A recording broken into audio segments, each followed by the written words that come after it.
thank God for the blood running warm in my veins. Yeah, I thank God for my life, health, and strength. I got a sound mind, I'm not insane. Come on! I ain't gonna preach too long. I ain't gonna take the service too far. My sermon didn't long. Hell to the no, no, no. Come on, come on. Hell no. To the no, no, no. Hell to the no. Hell to the no. To the no, no, no. Listen. To the dance, to the roof, make sure that everybody get to see. Come on, y'all. To the lily, make go back in the kitchen, cause the winter gets through and need to eat. I'm mustard, thick the collard greens and cornbread rice, chicken breast, oxtails on the side. That's what I'm talking about. Deacon Underwood, get my 50 ready, cause when it gets through and need to ride. Come on! Dr. West, count the money, come back and tell us what you raised. Ready to find other people. I got some people there looking for some blessings. First, God got to get the praise. Come on, y'all. See, there's an old saying. When the praises go up, you get the blessing coming down. I got some people in the church, God Almighty, look at them, they're messing around. Come on, come on. Woo. Hell no. To the no, no, no. Hell to the no. Hell to the no. No. I got people in the church smoking weed, drinking whiskey, they drinking a lot of gin. What are they drinking that gin up in there? Night prayer meeting, talking about can I give you amen? Hey. Early Sunday morning, about 10:15. Yeah. I got some people, they coming off the street, God Almighty, look at them, they strolling in. They need help. They land at the altar, they confess to sin, their sin. Come on, wait. Time to see them Monday morning, they doing the same thing again. Hypocrite. Hell no. Come on. To the no. Hell to the no. Hell to the no. To the no. Yeah. Got kids dropping out of school. Coming at y'all, we got a special guest. Yet they're standing on the corner, rolling blunts, talking about come on, let's burn. Coming with us today. I got kids walking up and down the street, pants hanging down. Somebody that we all know. Talk about that they're looking for a job when I see them. Yes, sir. Talk over. See, all they ever talk about who got the biggest and the baddest guns. Trying to see the copper with the bullet top. They drop the gun, they wanna run.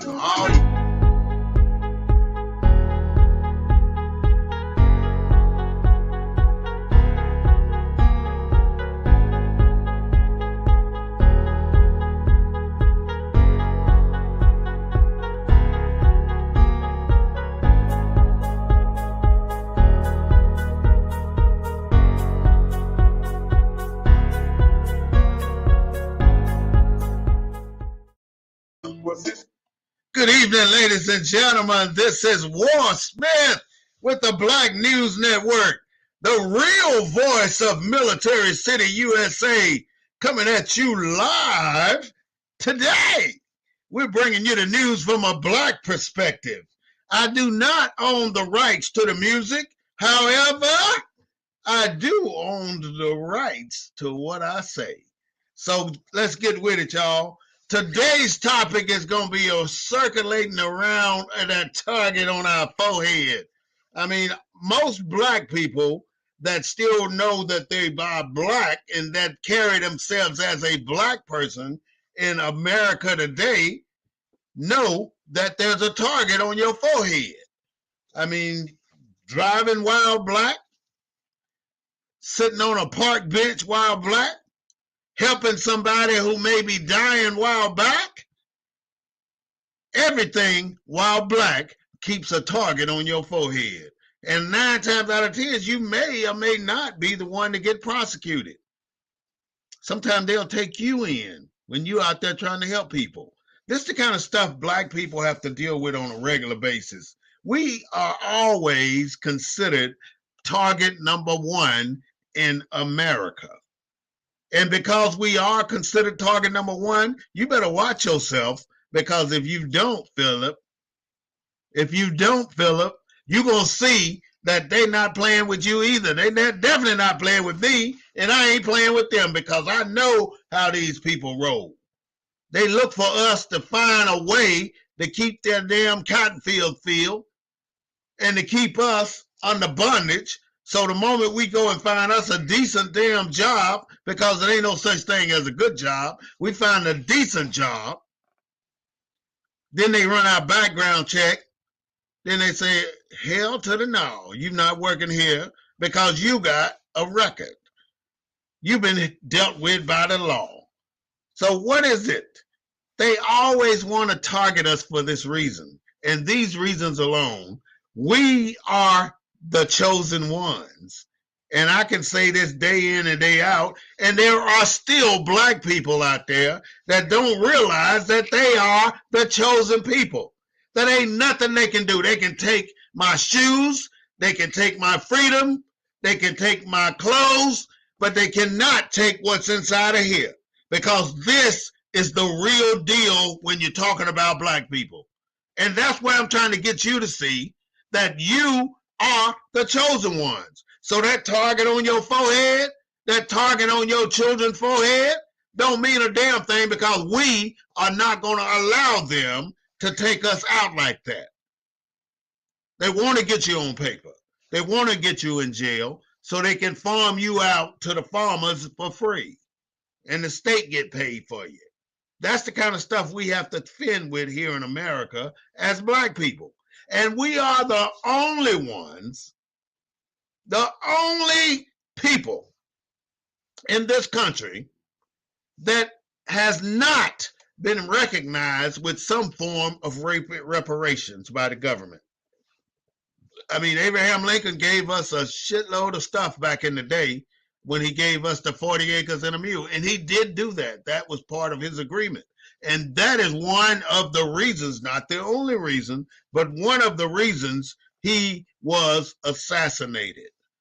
They assassinated that president because of how he wanted to use the black people to get slavery ended and to get the southern states to join the United States. Now, being that I mentioned the United States, I got to say this along with that.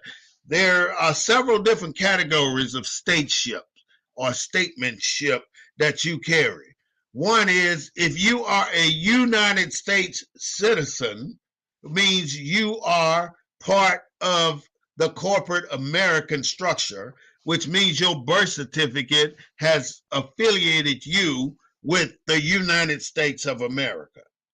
Now, you can also be classified as an American, not a United States American, but just an American. And because you are classified as just an American, then you are not part of corporate America. But in order for you to just classify yourself as an American, you would have to go to the, what do they call it? You want to authenticate your birth certificate. You have to authenticate your birth certificate just to become an American. And now, if you're not familiar with authenticating your birth certificate, I suggest you just Google authenticate your birth certificate, and you'll see a plethora of information out there to tell you how to do an authentication. Now, our special guest today, Mr. Burrell Palmer, will come on and talk to us about whatever is on his mind. And if you have any questions for him, just make sure you send that up. He'll be on with us at 4 o'clock today, 4 o'clock p.m. So I'm hoping he signed in a little early so we can get this thing done and get him out there and let people know all the benefits and services that he has done for our community here in San Antonio. But not only are we looking at what's happening here in San Antonio, we're functioning in Jackson, Mississippi. Where you at, my nephew? I'm looking for you. He over there at the Medgar Evers Brothers radio station doing some broadcasting. So hopefully we'll get him on the line today for about a minute or so and hear what Mr. Evers' daughter has to say about that radio station. That's where Medgar Evers' brother worked for years before he passed away a couple of years ago. And now his daughter runs the station down in Jackson, Mississippi. So I'm looking forward to finding people all over the country. I got a friend out of Chicago named Will. Y'all know him. He's a trumpet player that used to be down at Casa de Smitty's. I got him out there too. He's talking to me. He's going to come on and do a show with his trumpet and his cornet playing some of that Louis Armstrong music. That's what he does. You know, the Supreme Court nominated somebody different this time around. Well, not the Supreme Court. What's the president name? Biden did. And I'm losing my mind because I don't even want to remember who the president is these days because he's really not focused on what we need. And until the president focuses on our needs, F it, that president and the rest of them too. Now, everybody tries to say, well, Barack Obama was our first black president, but I don't think so. You know, Barack Obama got a white mother and an African or Nigerian dad. So if I can ask my production manager to pull those pictures up of Barack Obama's parents later on in the show, I'd appreciate that. My other advisor was supposed to relay that message, but I'm probably doubting he did. He's in La La Land right now. Yes, sir. Yes, sir. That's my buddy, though. Tyrone. Darren. Those are the people that I talk to on a regular basis, and they try to keep me in line. But I do try to stay in line, and more especially if my wife keeps me in line because she don't allow me to get too far off with the F-bombs. So I have to keep off of that F-bomb thing. But when I get hyped up, I start using the F-bombs. So I apologize in advance. That Supreme Court nominee was Miss Jackson, Judge Jackson, a black lady who will be I'm pretty sure she's going to be confirmed. So she'll be the first black person on the United States Supreme Court. And that's a plus for us. And I do not think that she's going to be friends with that damn Clarence Thomas with his no good ass. I just don't believe that he's the one who cast the final vote to help people keep the damn new lines that they drew voting restrictions. There are so many things that our ancestors did to get us the privilege to vote. And because they lost lives. I mean, people were killed. Medgar was killed because he was out there registering people in Jackson, Mississippi to vote. And that's why they killed him, because he was very, very effective at what he was doing. And he was getting those people down there signed up and getting them registered to vote. And, you know, they had a litmus test when you went into the voting registrar's office, and they would not allow you to register to vote unless you can answer these dumbass questions. And that's what they would do. They'd give you some dumb questions, like spell awfulophalubulus or whatever that damn word is. Nobody can spell that shit. Nobody want to. This dude named Matthew Lance. I don't know if you heard of him. Matthew Lance was a guy that broke in a house and the alarm went off, so the police went there.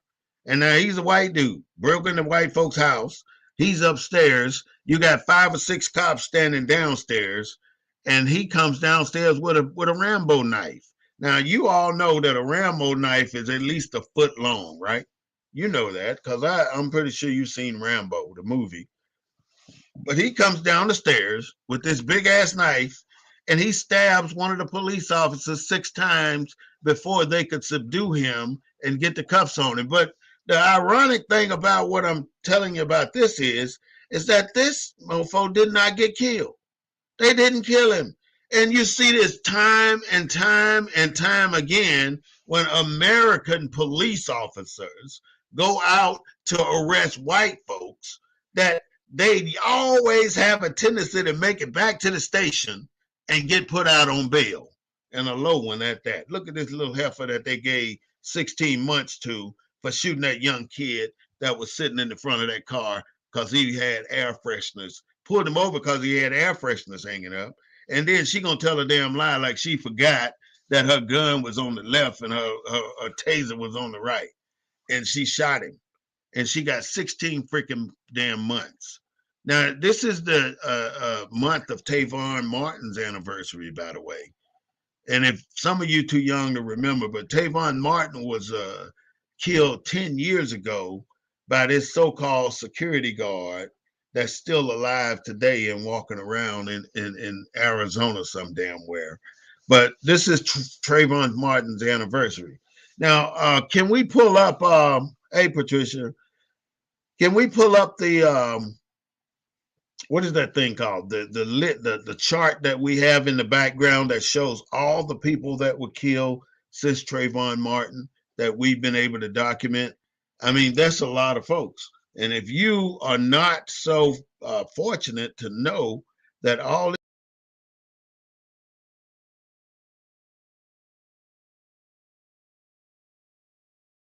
and we had, I'm sorry, I just had a little technical difficulties. All these people were killed by white police officers. Now, I wouldn't doubt if there was at least a black one in there somewhere, but all these black men were killed and black women were killed by black police officers. And that, I mean, white police officers. And that's pretty sad that we had at least 100 people that died in the last 10 years, black people that died in the last 10 years at the hands of the police. And then on the same token, you see all these white folks just walking by and getting taken down to the station and getting released on bail. And I've told you the story several times how I could have been a statistic too, because they tried to blame me for robbing the Indianola bus station. I get home 3 o'clock in the morning back on in 1 February 1979, 1980, something like that. And somebody had just robbed the damn place. And here I am walking in there trying to get a couple of friends of mine to go on to New Orleans, a bus ticket. And he went to buy a soda and the damn Coke machine fell open and all the quarters hit the floor. And I said, all right, let's get out of here. So we backed out the door, and by the time I get 1 foot back in my dang car, the damn police got their guns on me and them too. They locked us up that night in the Indianola jail. And then they come to find out that we were not the ones who robbed the damn place. So they wanted to charge us $35 to get the hell out of jail. And I said, no, not now, but hell to the no. I am not paying $35. So a bunch of black men from Indianola and Inverness came over and paid the $35. And they were all dressed in black suits, white shirts, and a black bow tie. And that made me feel really humbled and proud to know that our black people work together in the South.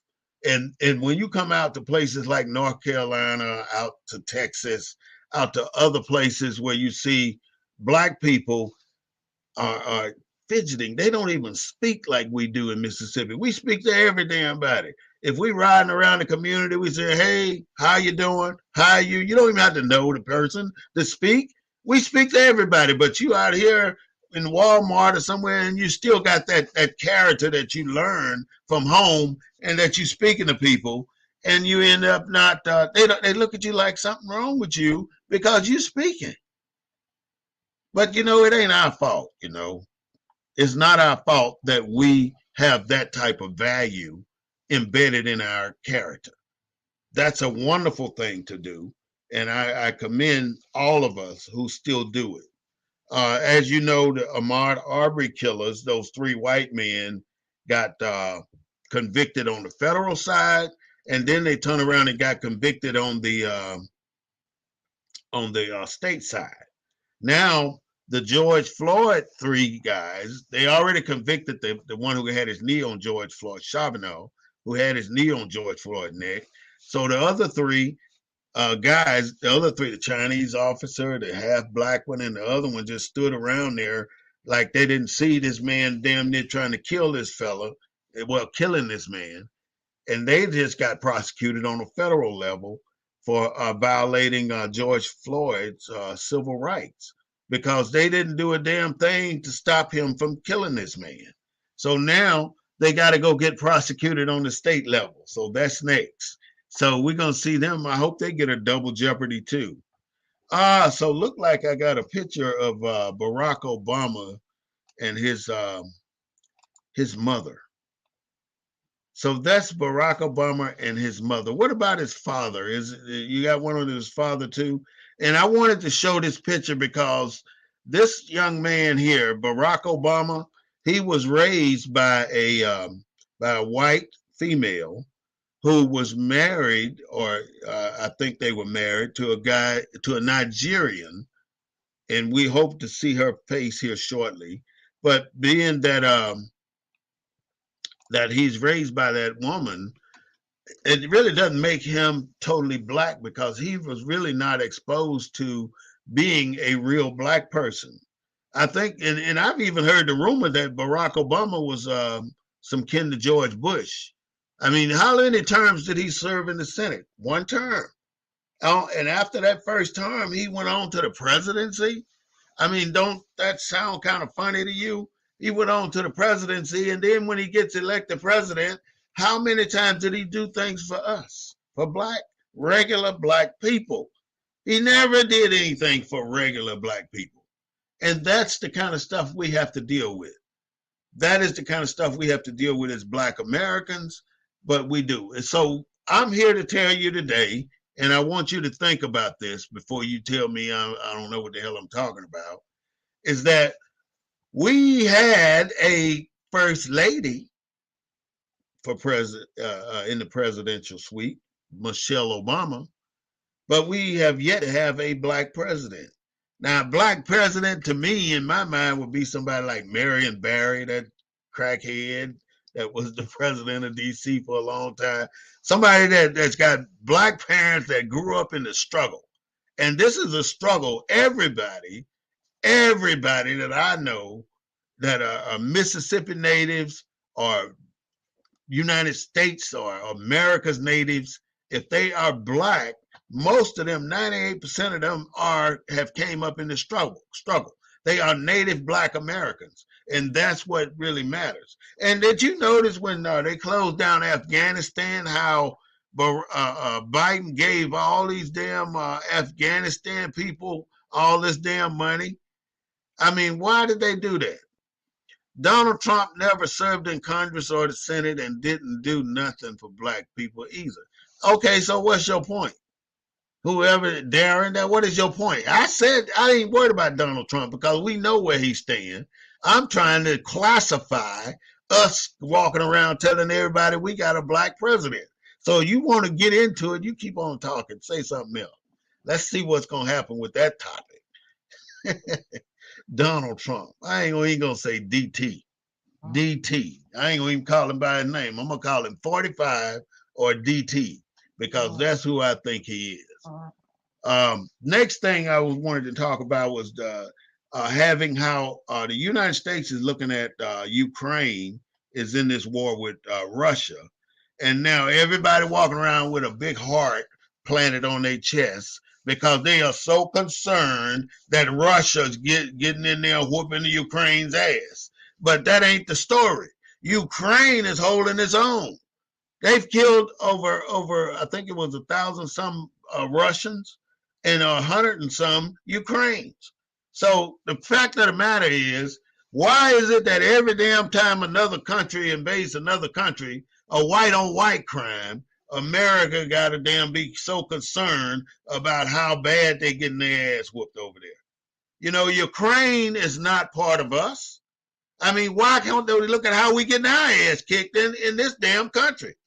Why haven't they taken a look at that? They're doing every damn thing they can to avoid addressing the fact that they are not doing what they're supposed to do toward black people. Now watch, they're going to end up giving these damn Ukrainians. Now don't think I'm literally speaking to the Ukrainians. I got sympathy for them because they're over there getting their ass whooped. They got all this army coming at them. But the fact of the matter is America needs to sit down and shut the hell up and do something about what's going on here in America rather than worrying about what the hell's going on over there. You still ain't took the time, America, to do what the hell you need to do for black people. And Mr. Nana, what is it, Nana Kawando, I would love to have you on this here show very, very soon. So let's look at the Sunday that you have off.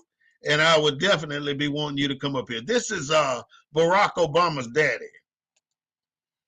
Let's see if we can get him up there. There you go. That's Barack Obama's daddy.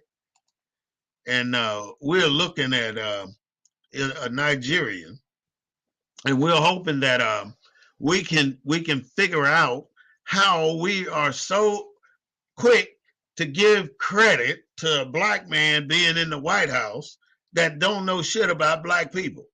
And he does not know anything about black people. That's why he didn't do shit for black people. So if he knew something about us, he probably would.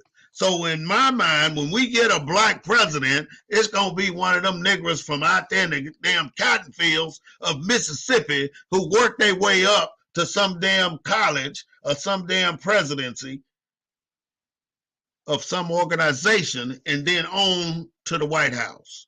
But it ain't going to be no damn body with a British or a Scottish or Italian or whoever that woman is that's Barack Obama's mother. You know, and I have all due respect for her and all due respect for him. But the fact be told, Barack Obama has a woman of privilege as his mother that didn't go through the struggle, and a dad from a foreign country that didn't, both his parents from foreign countries for that matter. Maybe he was born here. And now, if you know what's really happening, some of these people from foreign countries say, well, it's almost time for me to have a baby, so let me get down here to America and have my baby. So my baby got U.S. citizenship. So did his daddy have U.S. citizenship? Did his mother have U.S. citizenship? Hell to the no. To the no. They did not. You know, I ain't trying to bash him.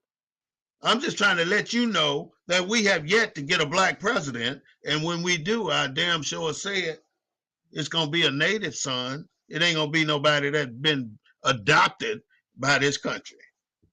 So we have yet to have a black president, but we have had a black first lady. And if you don't know it, all these benefits that they've been giving us for COVID and all these damn little diseases that we've been going through, like the Delta variant, COVID-19, and Omicron, and now we on to the booster shot and the second booster shot. And what's next? Another damn virus? Because everybody seems to think that this shit is over.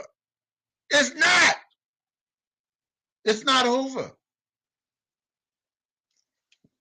And because it's not over, you walking around without your mask on thinking that you cool and that you so tired of being cooped up, you're going to get out there and not wear your mask because you want to be different. And then you want to get up in somebody's face like you ain't got shit.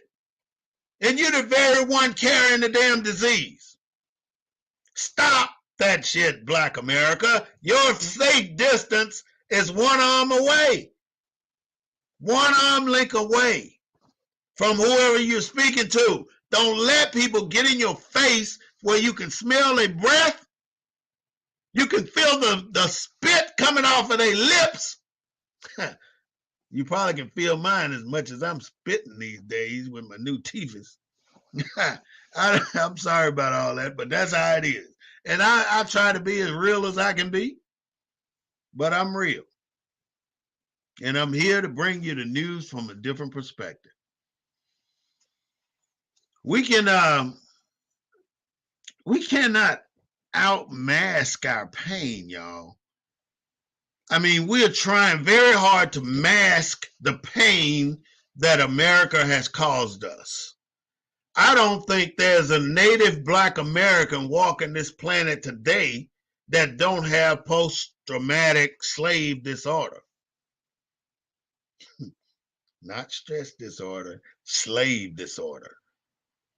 I mean, and then America, this damn forsaken country, got the audacity to do things that tell us that we ain't shit as a race. Go to Fayetteville, North Carolina, where the police will run over a black man, then shoot him and claim that he was attacking him. He got out his truck to shoot this black man on Murchison Road. He got out of his truck, popped 2 rounds into the back of this black man that he had just hit with his damn truck just driving down the road. And 100 people saw him do it. You think he in jail right now? Hell to the no, no, no. That's why I keep telling you, we got a damn target on our forehead. And don't you forget it. Because once you forget it, you're going to get yours taken off. Don't let your guard down at no time. Not even with this damn coronavirus shit, because it's coming your way. Don't think you'd have made it through the storm, because you haven't. You're not through the storm yet. Just because the numbers are going down, you're still not safe. Look at what happened when we all thought COVID-19 had hit the road. COVID-19 ain't went no damn where. It's still there. Why is it that when COVID-19, we thought it had hit the road, they come out with the Delta variant? What happened to COVID-19 when the Delta variant started? It's still there. What happened when the Omicron started? Delta variant is still there. So don't think that you're beyond getting these diseases. And sooner or later, they're going to start catching you with that disease, and they're going to cart your ass off to the hospital where they give you nothing to survive, and you're going to die, which is what they really want. You remember when all this shit first started back in March 2018, March 14th, 2018, to be more specific, because that's the damn day the police thought they were finna take me to jail. I'll never forget that date. They tried, but they were not successful.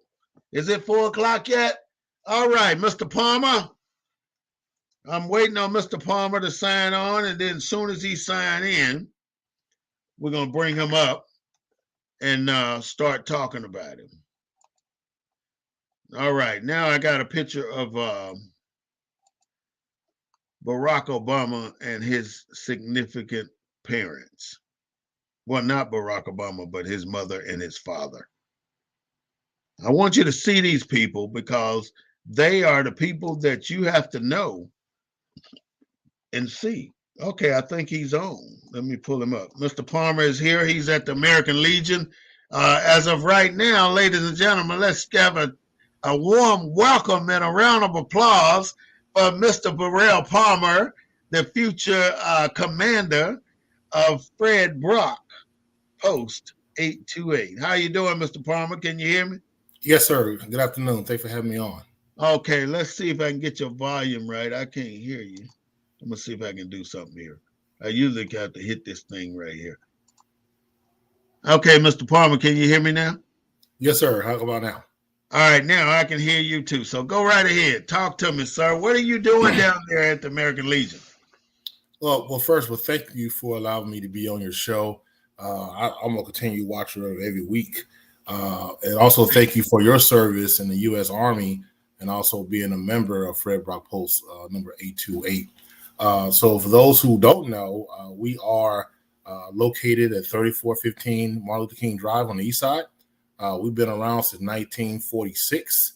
We just had our 75th anniversary, which we'll be celebrating this year. And for those who do not know, there are only two what we consider black posts in San Antonio, and that's Post 800 and Post 828. And currently, Post 828 has the largest number of diversity within the state of Texas here in San Antonio. So we're very proud of that. Well, thank you, Mr. Palmer. I know you served in the military for quite a long time. You were just in the Marine Corps, or were you in Army, Air Force, or any of the other services?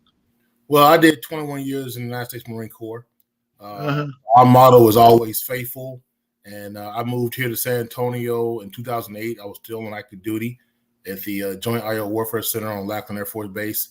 So I'm really a huge supporter of our community. I'm also a Mason and a Shriner, leading my lodge here. It's a lot of firsts for me. San Antonio Lodge number 1, which is the first Prince Hall Lodge of Black Americans in the state of Texas, going back to the late 1800s. So I'm a past master, 2-time past master of it. I'm also a past Pote or past president of Musa Temple on 106, which is Prince Hall Shriners. And we just celebrated our 100-year anniversary last year. Mm-hmm. So one thing I'd like you to know about Mr. Palmer, there's not been a time yet that he has not made himself available to participate in any public event held in the city of San Antonio. He's written articles for the Observer. I mean, he's made presentations at the NAACP. He's just been a world-renowned guy who focused his community service here in San Antonio. And most recently, he's not most recently, but he pulled off probably the biggest donated event to a charitable organization in the city of San Antonio. This man raised close to $30,000 to hold a 100-year anniversary for the Musa Temple number 106. And that was last year, right, Mr. Palmer? Yes, can you give us a little more history on that? Yes. So Musa Temple, going back, we were created back in 1921. A numerous amount of people here in San Antonio have been Prince Hall Shriners, going from Mr. G. Sutton all the way to Mr. Tucker, who had Tucker's Cozy Corner. A lot of people that had done some of the history in San Antonio has been a part of the Masons and also part of our Shriners. And even in my Fred Brock Post 828, there are many members who have served who are also Masons and Shriners. And that's one thing I like about being a part of the military. Even though I'm not active duty anymore, you still have that relationship to the family here in your home. Not in my hometown. My hometown is Monroe, Louisiana, but now this is my second home here in San Antonio, especially on the east side. Mr. Palmer has also done something that I would highly recommend for all of us who've came through this type of a journey and made it to the places we've made it to. He's asked his father to come up with him, as well as I believe it's your nephew that came to stay with you. Yes. And there's a little history about my father. We were both born in Louisiana. I was born in Monroe, Louisiana. He was born in Bastrop, Louisiana. And he's been in the agriculture business as a self-employed farmer for numerous of years, probably 50 years, since he would be able to drive a tractor or pull a mule or something like that. So I thank God for him. So when I was younger, I was living in California, and as a young man at that time, it's easy to get in certain types of trouble. And luckily for me, I was able to go stay with him and get out of that, from being part of trouble. And it really made me to who I am today. And I'll tell you this quick story. The day I was 15, when I went to go stay with my father, and he picked me up from the bus stop, and the next day he had me in the cotton field with a hoe in my hand and showed me how to hoe cotton. And he showed me how to do one row, and then he said, "I'll be back with your lunch." And so he left me out there in the field until about 4 straight hours before he came back with some water and a sandwich. And then left again and came and got me when it got dark. And so my days of being on those fields gives you a lot of time to think about the things you've done, about the things you can do. Do you want? And there's nothing wrong with farming. It's a national asset. You have to do it. We have to be able to feed and clothe ourselves. So I mean, it's a good occupation. People can make a lot of money in it, but it wasn't for me. And so when I turned 18, I told my father I'd join the Marine Corps. Good. And Mr. Palmer has done so many things, and I'm so proud of his success. He's been with me every step of the way over there when I was at Casa de Smitty's, and now he's in line at the Fred Brock post number 828, and hopefully in the future he'll become the post commander. And I'll offer him every bit of support I can possibly muster to go over to that post and become a member. So right now you're on a membership drive, right? And you got some things coming up at Fred Brock. So you want to talk about it? Yes, sir. And, this is Military City USA. My previous job, I'm now the public affairs officer for Naval Medical Research Unit over on BAMC. And I used to be the public affairs officer for Navy recruiting for South Texas. And one of the things is always about membership. The American Legion, not just our post, but American Legion in total, does a lot of good things for our community. It brings veterans together, it brings longtime families together, and not just about serving. We have our auxiliary, which is composed of spouses and others. We also have the Sons of the American Legion. So if your father served and you didn't, you have an opportunity to join this organization and do some good things and have some good camaraderie amongst the community. But one thing I want to tell people is, in my experience, a lot of our younger members don't consider joining veteran organizations such as the American Legion or the Veteran Foreign Wars.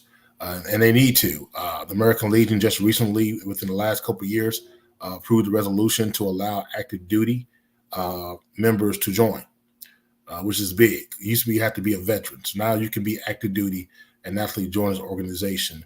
And like at our post, our dues are only $41 a year. So it's not a lot of money to become part. But as anything else, we're stronger as one than as individuals. So I tell anybody I meet, if you're in the military or you serve in the military, especially if you're near Fort Sam Houston or BAMC, we're only a few miles away from the base. So you have a home here away from home just to relax, talk to some elder members, talk to some younger members, and just learn about various things that we do, be a part of community service, and hopefully, like I said, make yourself a better person. Okay. And one of the things you did mention that this is one of two Black post in the city of San Antonio, but there's more in the state of Texas, right? And how do you find the Black post? Okay, so this is one thing I learned as I gotten more into the American Legion and this is kind of going back to the segregation days of how did you know what type of post it was when you came into a city, okay? So, for example, for a post that had African American members, it started with an 8. So anybody, and let me caveat with this: we allow everybody into the Legion, regardless of your race. So when I say Black post, I mean that the majority of our members are Black. Okay, we have Hispanic, Caucasians, we have a variety of everybody. We do not discriminate in our legions. Okay, but when you go to certain cities, you go to Houston, Beaumont, Dallas. Sorry, that was my fault. Go ahead. El Paso, and you see a post that starts with the number 8. 99.9% of the time, you walk in there, you'll see a lot of people of color. So that's how you can differentiate when you go to certain posts. And like I say, we're all veterans, but sometimes we kind of collaborating with people we have more in common with once we're outside the military. So that's one reason why I joined Post 828. There are 19 posts within District 20, which encompasses Bexar County and all the way up to Bernie and some Seguin and some other areas. So there's 19 American Legion posts in this city, 2 of which are primarily composed of African Americans. So I have one other question. I noticed you have on a 828 hat. What do you call it? It's called a hat? Or is there a certain... I call it cover. So in the military, it's a cover? I call it cover, right. Okay. all members receive a cover, or is that separate, or what? No, once you join, you can purchase one. It's not mandated to have one. I didn't have one for many years until I got into the leadership positions. And then I said, I need to go ahead and purchase one. They're not that costly, but it does let you know that you're part of the post. It has, your number on it. It has, you can put the state or the city, district. And then, for instance, like on mine, I have various different types of emblems that I have picked up along the way. Some from past state commanders, some from district commanders, and the like. 100-year celebration pin. So pretty much you can put anything you want in here that's not discriminatory.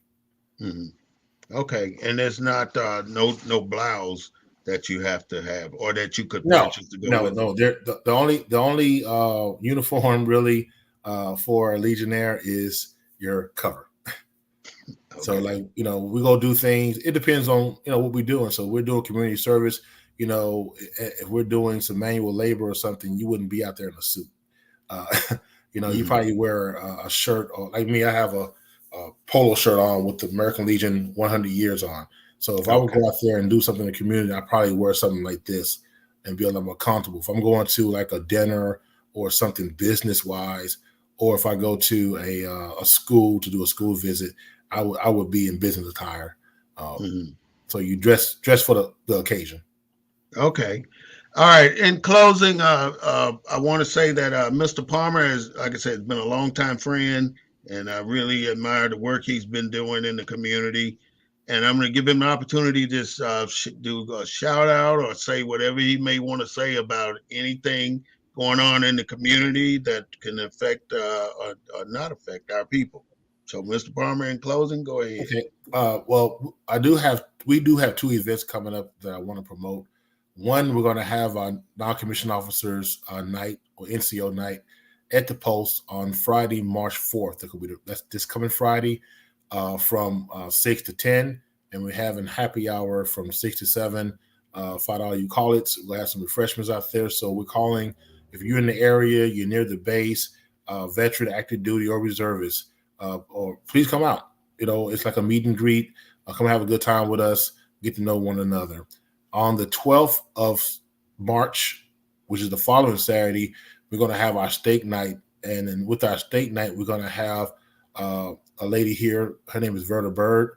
She has a documentary called 70 Years of Blackness, and that's going to be featured as well. And she has a very unique story that a lot of people will probably be surprised to hear. So tickets for that are $15, and you can just come by the Post or call me. Again, my number is 210-863-1118. And I'm available 24 hours a day. It doesn't really matter. You just give me a call and I can give you some information. But once again, if you're out there, you don't have a Post home, or you want to join the American Legion, it's very simple. All we need is a copy of your DD-214, copy 4 that shows the characterization of your discharge, and $41. And that's it. That's all you need. So if you're interested, we're at 3415 Martin Luther King Drive, right down the street from MLK Academy. Pretty much every year, we didn't do it this past year with the MLK March, but you pass right by our Post every year when you do the march. And we'll be out there and cheering everybody on and celebrating what Dr. King has done for us in this nation. All right, there you have it. This is Mr. Burrell Palmer. What position you hold down at the Post? Currently, I'm the first vice commander. He is the first vice commander at Fred Brock Post, number 828, and it's located at 3415 Martin Luther King Drive here in San Antonio. And like he said, you pass right by it if you're on your way to, if you're on the Martin Luther King March. So thank you, Mr. Palmer. Glad talking to you. And we'll have you back on here in the next few weeks or so, talking about something different. All right. So take care, sir. All right. Take care. All right. There you have it. We had Mr. Palmer on here. There are other organizations in the city that we would like to highlight, especially we were talking about the Black History Commission. There's 2 different organizations. There's the Black History Month Commission and the Black History Commission. So if either one of those organizations would like to come on and do a show, I would definitely be glad to bring you up and let you have your 15 minutes of fame. Mr. Ibrahim, again, like I said, I really am impressed with your history and your background. So what I'd like to do coming up in another week or so is just discuss you coming out of California, coming to San Antonio, and becoming a part of our community. So hopefully by that time you'll be ready. And the first thing I want to do is just find out what Sunday you're going to be off around 4 o'clock so we can bring you on so you can tell us your story. So with that, again, I'm going to go back to the subject matter at hand, and that's having a target on our forehead. And, that target is on our children's forehead as well. If you're a parent here in the city of San Antonio and surrounding area, let's use Bexar County. If you're a parent in Bexar County, you have children, you should be afraid for your child to go anywhere without you being present, because you don't even know what the hell's going on. Because there have been so many things that happened right here in Texas. Down there in Kennedy, the little black kid went over with his white friends and they beat his ass. They beat the shit out of him. Just dirty shit. And then there's this other little black kid that they made him drink urine. And then this other black man went hunting with all these damn white folks and they killed him. They shot him 5 or 6 times, couple of times in the ass. That don't even make no damn sense. And none of those fellas have been arrested yet. So that's the kind of stuff we have to tend with as black people, knowing that we have a target on our forehead. And if you don't know it, I'm here to tell you that you do. You're not immune just because you're black and rich or wealthy. Just because you got a couple dollars that you done made because you went in the damn military and stayed in there 20-some damn years. I did the same damn thing, but that don't make me no different. My goal is to show you as Americans, black Americans, that you are not different because you got $10. That don't make you shit. That don't make you special. Just because you drive a Mercedes or a damn BMW or a Lexus, don't none of that count for shit when you die, because you're going to leave it to somebody else to tear up. So don't get it twisted, y'all, thinking that just because the white man done paid you a little bit of money that you got it going on now, that you above the status, you done elevated yourself outside of the black people's level. You still one of us. You don't get just because you living out in different places like Schertz and Selma and what's that other place, Civil Load down the street. That don't mean nothing. You're still one of us. And they still gonna treat you the same, just to let you know you can't offer nothing to their community. That's why I go back to us talking about voting. This is something about all these people out here trying to get people to vote. My buddy Chuck Slaughter, he's always out trying to get somebody to vote, and then people look at him like he's the one that's wrong. What the hell is wrong with us? We're looking at the people out here trying to teach you the right damn way to go, and you're looking at us like we're the one that's wrong. That's the damn problem. You think because somebody gets on this damn computer and yell all damn day and talk about how good it is for black people to be black, but they fail to tell you how stupid it is for you not to be registered to vote and not going down there voting. When you got your own relatives that died in the past, they make sure you got a right to vote. Wow, this is things that I don't understand. And you've had a target on your forehead since slavery ended in 1865, and you still don't get it. You're still fighting amongst each other. You still don't like your fellow brothers. You go out of your way to find something wrong in what your brother is doing so you don't want to fuck with him no more. Excuse my language, I dropped the F-bomb. I don't mean that. I was told not to do that. My bad. There's a target on your forehead, and you need to do something about it. I will never be that person who you want me to be. And I'm saying the same to you. You will never be that person who somebody else wants you to be. In other words, you go into this job and you work your plumb little ass off. You work your ass off. And then you die. And guess what happens? They replace your ass with somebody else. And they keep it moving. They don't give a shit about you. You go in there thinking you got all the answers. You that token Negro, because you the only one working in the damn office. You ain't no different than that Negro working in the damn, what they call it, you get the house Negro. And the rest of them out there in the warehouse, them field Negroes. You ain't no different than the field Negro. So don't get it twisted just because you up in the master's house. It don't make you better. It make you a little, you might have a little edge up because you get to eat the good food and I get to eat the scraps. But I'm stronger because it takes more of a body to digest that crowd, that foul shit, than it does to digest that good shit. You got to be stronger. You have to be stronger than most people. We demand voting right now. Look at all these black people. Why do you think they got their ass beat walking across the Selma Bridge?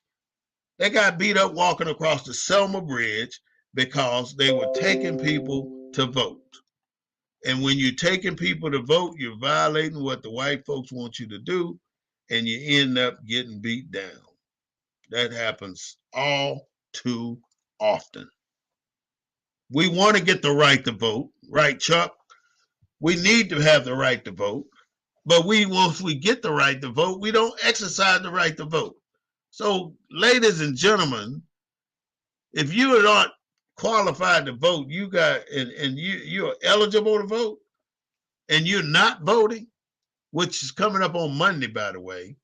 Tomorrow is the first day of regular voting, and today is signifying the last day of early voting. Unless I got it a little twisted. I know it's within a day or 48 hours or so, but early voting is just about over. And we have the lowest voter turnout during early voting there is in the state of Texas as black people, knowing that all these things that they do is to eliminate you from the voting blocks. They want you out of the voting blocks, and they want to reserve voting to white people only. I'm just telling you. They want to reserve voting to white people only. Let them make the decisions. Let them make the calls for your future.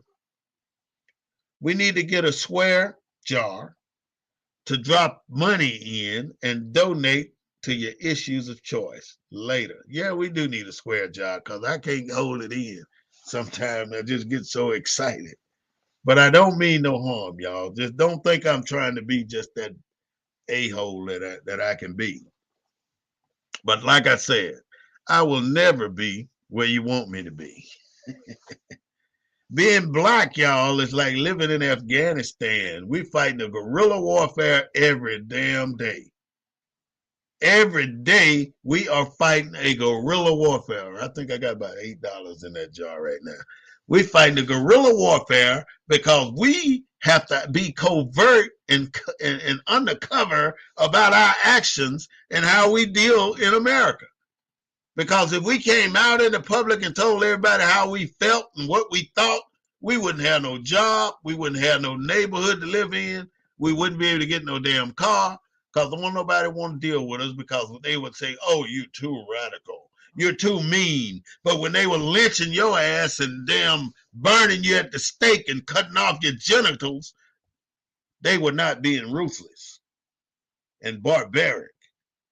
But we go out there and want to beat up a Chinese or something, but we're the worst kind of people. It took 1 week to pass that damn law for Chinese to say that they are no longer, we want to pass a hate crime law for Chinese when the Emmett Till law has been presented over 200 times, and each time it's been denied. Tell me that should not tell you that they don't like us in America. It ain't my fault because I'm telling you the truth. It's not my fault. I'm here to tell you they don't like us in this country. And until we get it right, they're going to continue to not like us. Watch what happened with this shit going on in Ukraine. They're going to bring in 100,000 Ukrainians into America, and they're going to give them all $50,000 a head. But they still ain't going to give you shit, black man. They ain't going to give us shit.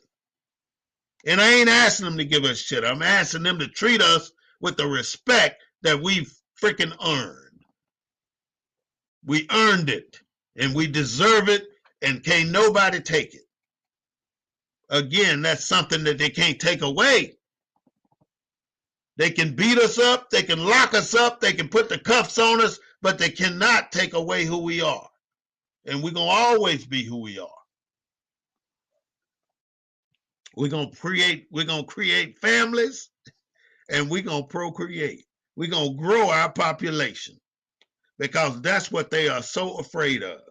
Because if statistics show the truth, right now, Black Native Americans outnumber every other race in this country, even the Hispanics. But the numbers are always skewed. They lie about where we are in America. We pump trillions of dollars into the economy. So what's so bad about us having one day in America where Black people don't spend no money? You'll bring this damn country to its knees. One day where Black people don't spend no money. And I would love it to be 4th of July, but we still got that shit twisted. We out there celebrating on the 4th of July like it's our damn bread and butter, like we're the ones who've been emancipated and pushed up there and made super in America.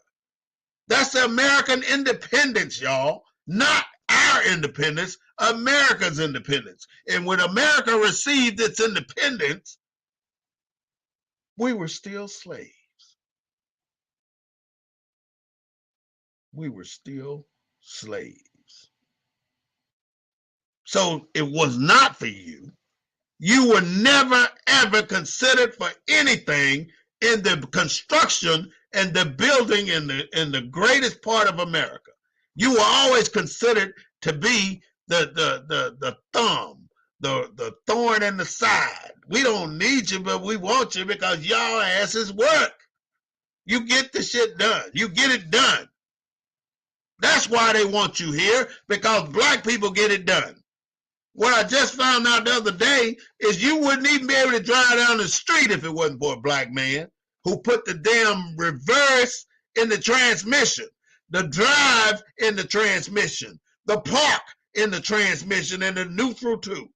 A Black man invented that, and you wouldn't be able to tell nobody which way you were going when you turn your signal on if it wasn't for a Black man who invented the turn signals for your car. It is just so many things that we have done for this country and have not been appreciated for.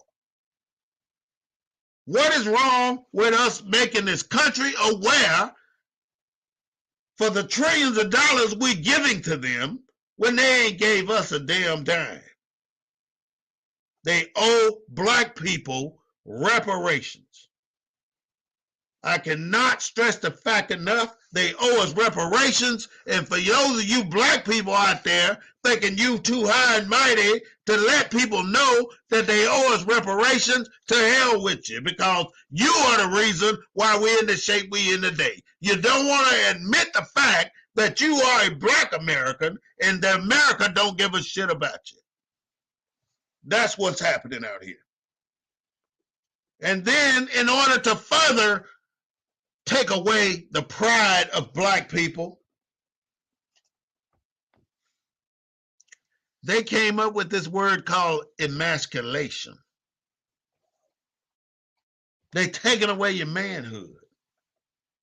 They dressing you up like women. They putting you in high heel shoes. That's what they do to you. Our people.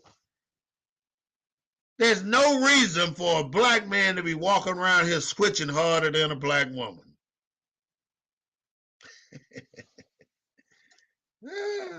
Hey, DT, there's no reason for a Black man to be walking around here switching harder than a Black woman. Now, at one time in life, being gay, lesbian, all that, it was a private thing. It was a private thing. But now look at Tyler Perry.